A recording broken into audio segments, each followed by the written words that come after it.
The Coyote Twin, Vermilion's downtown theater. Providing entertainment Thursdays through Sundays.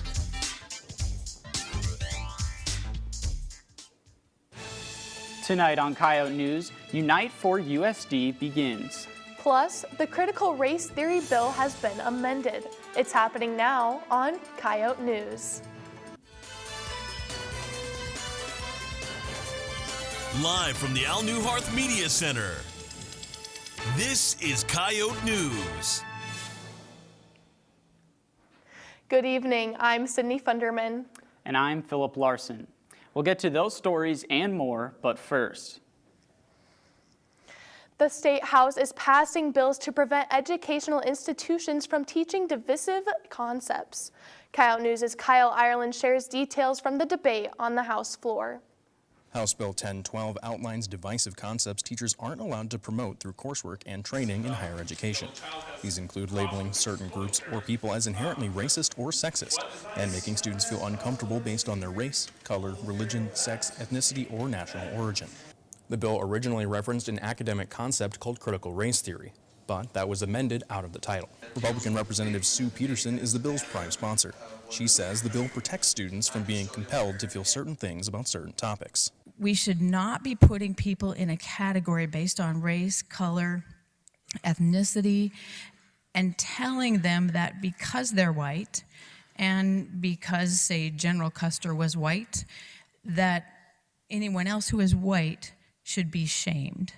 Peterson says everyone should feel strong emotions when confronted by historical events, but they shouldn't be forced to by a teacher.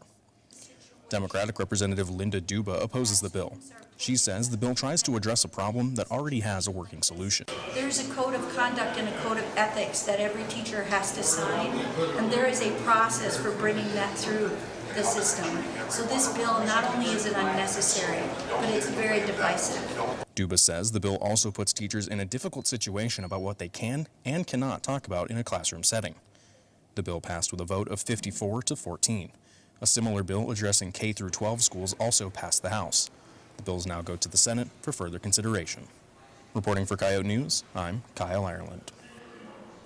Amendments made to the bill through the legislative process removed all mention of critical race theory from the bill's language. SGA senators voted on who will appear on the presidential ballot in the March election. At their weekly meeting last night, senators debated whether or not to suspend a current bylaw regarding due dates for ballot petitions. The due date had caused confusion for potential candidates. Many students appeared at the meeting to voice their concerns and spoke in full support of the ballot with more than one running party. Caleb Weiland and Reagan Kohlberg were the only team to meet the requirements to put their names on the ballot. The Senate voted against granting an extension for the teams that didn't make the petition deadline. Student Cole Pry encouraged the Senate to vote in favor of the extension. As of now, only one team is on the ballot, and it will be a yes-no vote for the students to decide. If it's a no, then it will go to a special election. Coming up, a glimpse into the campus greenhouse, plus how the campus is uniting for USD. Stay with us.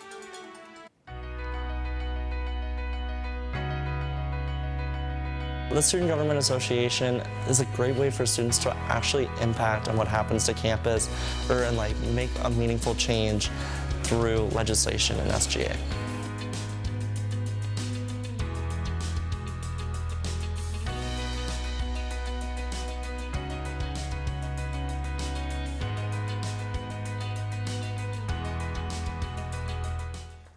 This is Coyote News.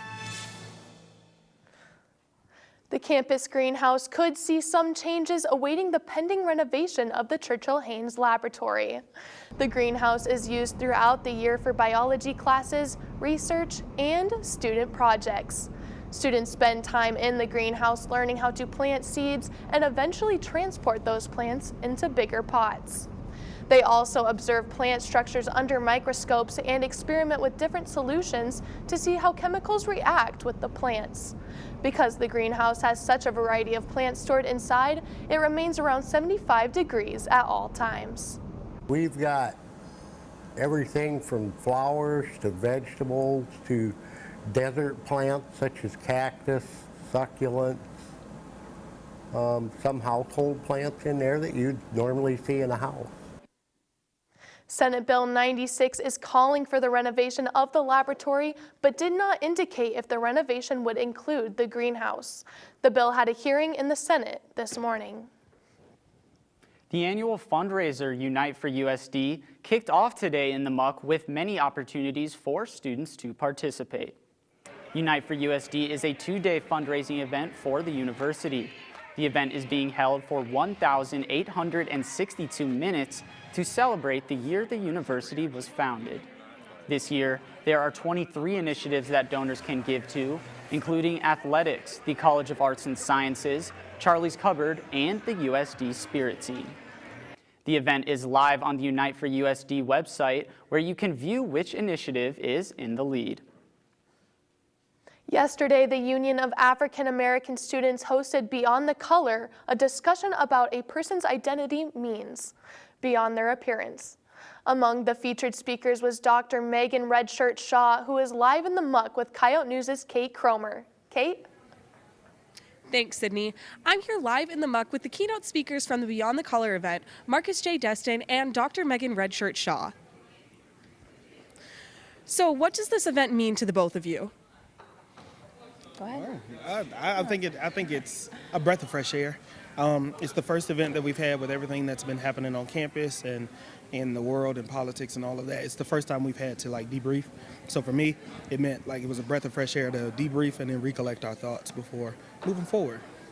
I think it gives students, faculty, and staff a space just to visit a little bit about what identity means to them, thinking about their space on USD's campus, and then within the broader context of the Vermilion community. We had really good conversations, rich conversations about who we are, how we operate, how we see each other and perceive each other in the world, and I'm excited that they created that space for us to be able to have those conversations. What does it mean for students to be able to explore their identities beyond the color? It means not being so caught up in just what's on the outside, because when you think beyond, it does not mean you're ignoring it. It means you're taking account for what's on the outside and on what's on the inside. When it comes to experiences and life and things that you've been through, it's looking beyond that and taking somebody holistically and not just a part of it. I think a lot of times, when we're together, we just see the tip of the iceberg in terms of who people are, what their identities are, and this was really a moment for us to talk about our lived experiences, celebrate cultural identity, and also, have conversations around the experiences that we've had that have been framed by how people perceive us in the world. So, again, just really grateful that they created that time and space. I felt so energized after it, exhausted, happy, and I'm just really grateful that they gave us that space. Why is it important to have a space where we can foster these conversations for students? Because who are we if we only look at things at the surface level? You need depth, you need diversity, you need to see people for who they are in the culture, because if you only approach people with the assumptions and stereotypes, you box people in and you never fully understand who they are, and you never be able to fully give them respect and learn more about them past what we see out on the outside. I think, too, just what Marcus shared about it being a breath, just being able to take a moment, separate yourself from all of the responsibilities of academics, social life, and just really be able to talk about things that you've experienced. And really, ultimately, I think so much of the sort of messaging that we had last night was to learn how to listen to each other. I think we've lost a lot of opportunities for people to just really, really listen and honor people's experiences. And that's something that we felt like was critically important with the event last night. We're really grateful to Union and to all of the organizers. It was a gorgeous event, and we really look forward to it continuing into the future. Thank you both so much for being here. Thank you. Live in the Muck for Coyote News, I'm Kate Cromer. Thanks, Kate. African Student Association is hosting African Night this Sunday. A resolution that redefines when life begins has passed South Dakota's House State Affairs Committee. The 8-4 vote sends the bill to the House floor. If approved by both the House and Senate, the proposed amendment to the state constitution would go before voters at the next general election. Representative Stephen Haugard is the resolution's prime sponsor. He says the measure would change the definition of a human being. The amendment indicates that an individual living member of the species of Homo sapiens from fertilization to full term is a human being. Many anti-abortion organizations expect the Supreme Court to overturn Roe v. Wade. If passed, this latest resolution lays a framework for the outright ban of abortions in South Dakota. Haugard is a candidate for governor in the Republican primary. He says he would have brought the resolution even if he wasn't running against Governor Kristi Noem. Next up, Coyote Sports gives a recap of the women's basketball games.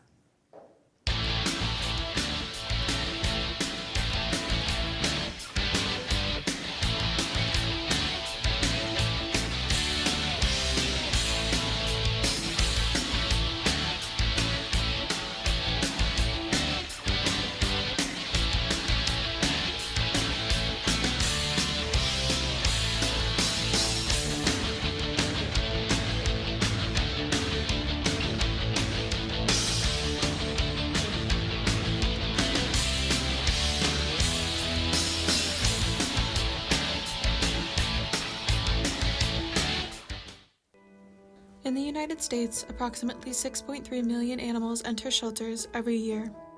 Of those, only 3.2 million will be adopted, and over 920,000 will be euthanized.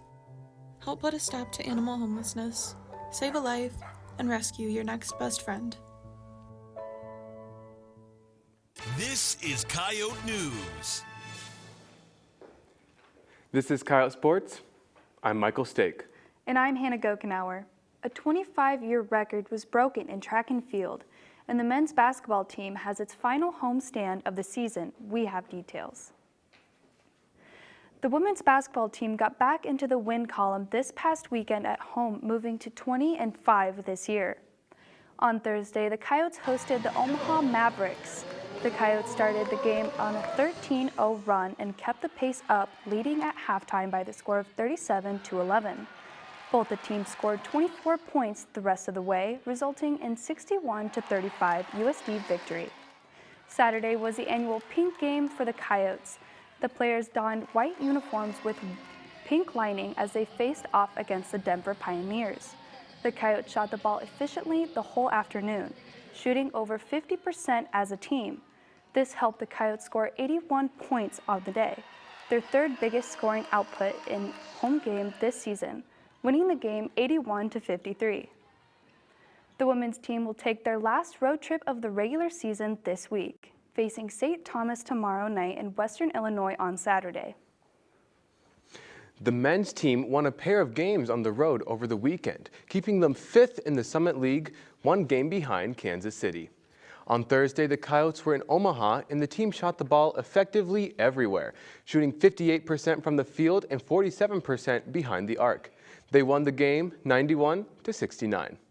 On Saturday, USD took on Denver Pioneers, and DU held the lead for the first 11.5 minutes of the game. But the three-pointer from Tassos Kamateros gave the Coyotes the lead, and they didn't look back, leading the rest of the way and ending the game 84-76. The men's team will have their last home stand of the year this week, hosting St. Thomas tomorrow night at 7 and Western Illinois on Saturday at 4. The softball team kicked off their 2022 season this weekend, playing 5 games at the Bearcat Classic in Huntsville, Texas. The Coyotes found success winning 4 of their 5 matches of the weekend, with wins against Houston Baptist, UTSA Dayton, and a number 25 Wichita State. Their lone loss came against the host of the Bearcat Classic, Sam Houston. A trio of newcomers took center stage for the Coyotes as freshman pitcher Clara Edwards didn't give up an earned run in her 5 appearances, 2 of which were starts. Freshman second baseman Tatum Vallada had the best batting average among all Coyotes, batting .429 through the Classic, and Grand Canyon University transfer catcher Bella Gorky hit 3 homers and dove in 10 runs on the weekend. Edwards and Gorky were selected as the Summit League Players of the Week.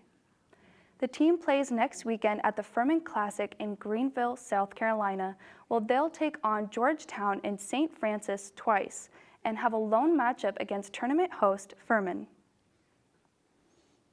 It may not be golfing weather locally, but Coyote News' Landon DeBoer is live in the Muck with a member of the Coyote women's golf team to hear about how their team has been faring this season. Landon? Thanks, Michael. I'm here with Danica Badura of the USD women's golf team. You finished 11th place in your last meet and top position for the Coyotes. How are you looking to build off of this recent success?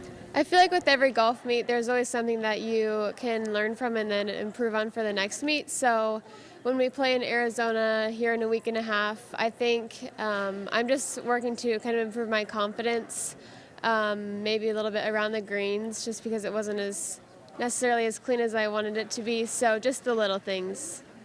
And you were named to the second team All-Summit League team last year as a freshman. Does that add any extra pressure to you as you go through your season? I don't think it's any pressure at all. I have pretty high standards for myself, so any outside pressure doesn't really affect me too much. So I'm just really going to focus on my goals and then see what I can do from there. And with a little less snow outside, have you been able to get outside and play at all, or is most of your training still done indoors? We've been out, been able to get out a handful of times, which we're super grateful for, just because it's not something that we usually can do. So yesterday was the last time we were out, and then we're going to go out again this weekend, which is usually pretty windy, but I mean, any time that we can see the ball fly is a good day. And in golf, sometimes you can be having the worst round, but you have a shot that keeps you coming back. When's the last time that you've had a shot like that? I feel like in this past tournament, I wasn't playing necessarily how I wanted to the first day down in Texas, but then I actually holed out a shot for eagle from 60 yards, so then that kind of got me some momentum. Well, thank you for being here, Danica. Thank you. The Coyote women's golf team will compete next weekend at the Rio Verde Invitational in Arizona. Live in the Muck for Coyote News, I'm Landon DeVore. Thanks, Landon. The women will compete in Rio Verde next weekend. The Swim and Dive Summit League Championship started today and will run through Saturday in Fargo, North Dakota. The men's team looked to go back-to-back this year after winning the Summit League last season, and the women's team looked to do 2 spots better than a year ago. The Coyote track and field team broke another school record, this time in the women's 4x400. 4 freshmen, Mo Brigham, JC Pulse, Sarah Riefenrath, and Era Robinson competed in Topeka last week. The time they posted wasn't just the best time in USD history, breaking a 24-year record. It was good enough to place them top in the Summit League. Both the men's and women's pole vaulting teams ended the day with at least 2 vaulters on the podium. The men's team swept first through 3rd place in the event, led by the 7th best pole vaulter in the nation, Eric Hammer. The track and field team will compete in their final regular season meet this Friday in Lincoln for the Nebraska Tune-Up. That's it for your Coyote Sports. Coming up, we hear from Student Body President Allie Feiner about the recent development in the SGA election and which celebrity students think are the worst.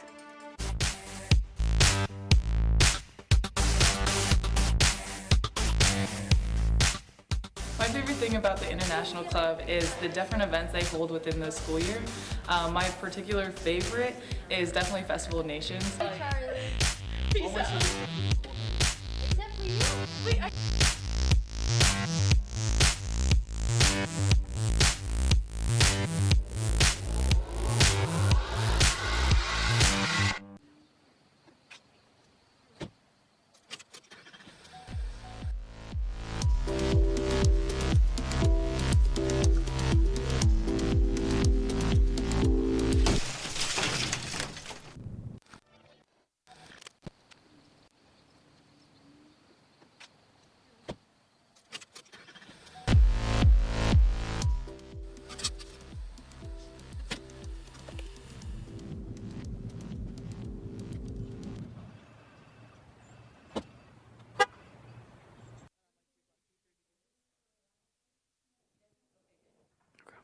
This is Coyote News. Earlier, we told you that SGA senators voted on a change to the March election ballot. Here to discuss the changes live in the Muck is Coyote News' Kate Cromer. Kate? Thanks, Phil. I'm here with USD Student Body President Allie Feiner. Now, a lot of students still have some confusion as to what this special election would mean. Would you care to enlighten us? So essentially what takes place now that we only have one team left in the running for SGA president and vice president is basically when students go to vote on their MyUSD portal, it's going to say yes or no. So students do have the option to vote no for the Weiland-Kohlberg campaign, and then if the simple majority does not win for Weiland and Kohlberg, then it will go to a special election, and then it opens it up to any other team that would like to run once again. What would you say the most important role of being student body president is? I think just being able to communicate the students' concerns to the administration and also our legislature. A lot of times students don't know where to address their problems at, and that's what I'm here to do. So if any student ever has a concern, I can make sure that that concern is heard and addressed. A lot of students are unaware that all presidents at all Board of Regents universities also serve on what's known as the Student Federation. Would you care to share more a little bit about what the Student Federation is? Yeah, so essentially the Student Federation is this group of presidents of all the universities along with their vice presidents, and essentially it's a way to be able to keep informed between all the BOR universities in South Dakota, along with being able to lobby for constituents, efforts and interests up at Pierre. So one of the bills that we're looking at right now is House Bill 1012, which has to do with banning critical race theory. So that's just one of our many bills that we lobby for up in Pierre. Allie, thank you so much for being here. SGA meets on Tuesdays at 6:30 in the Freedom Forum. Live for Coyote News, I'm Kate Cromer. Thanks, Kate. The SGA election is on March 8th and the 9th. Celebrity status is hard to achieve, but some might have it for the wrong reasons. In this week's Out and About, we asked students who their worst celebrity is. Here's what they had to say. Jake Gyllenhaal. Jake Gyllenhaal. Jake Gyllenhaal. Mel Gibson. Kanye. Definitely Carrie Underwood. There's just something about her. Dixie D'Amelio, because she's annoying. Michael B. Jordan. LeBron James. I would have to say Joey King. She just has a super punchable face. Bieber. I don't know, any of the Kardashians. I have to say that the Kardashians really bother me. I don't know. Kardashians are hot, but I kind of find them annoying. So. Can I say all the Kardashians? Kardashians. Probably Sarah Jessica Parker. Like Kanye West. Justin Bieber. Probably Trisha Paytas. All of them? I don't think I have one. Like, I don't really pay attention to celebrities, so like, I don't hate them. Anyone is him. At this current point, Seth Rogen. I think I gotta say Drake. I don't like that dude. Well, Sydney, I do know that you are a Packers fan, and in that case, I'd have to say Aaron Rodgers. And let me tell you, this man has not called his mom in 9 years, or his family for that matter, and I just think he's overrated in general, so it's a great thing he's no longer playing for you guys. Well, Phil, to counteract you, I would have to say Tom Brady. He is a really good football player, I must say, but I feel that people put him on too high of a pedestal sometimes. We used to call him Tom Cry-Brady. A $1 million Russian painting was defaced after a security guard drew eyes on the portrait with a pen. It was his first day on the job at the Yeslen Gallery. He says 3 teenagers convinced him to do it, making the painting more beautiful. Luckily, the pressure of the pen and ink was minimal.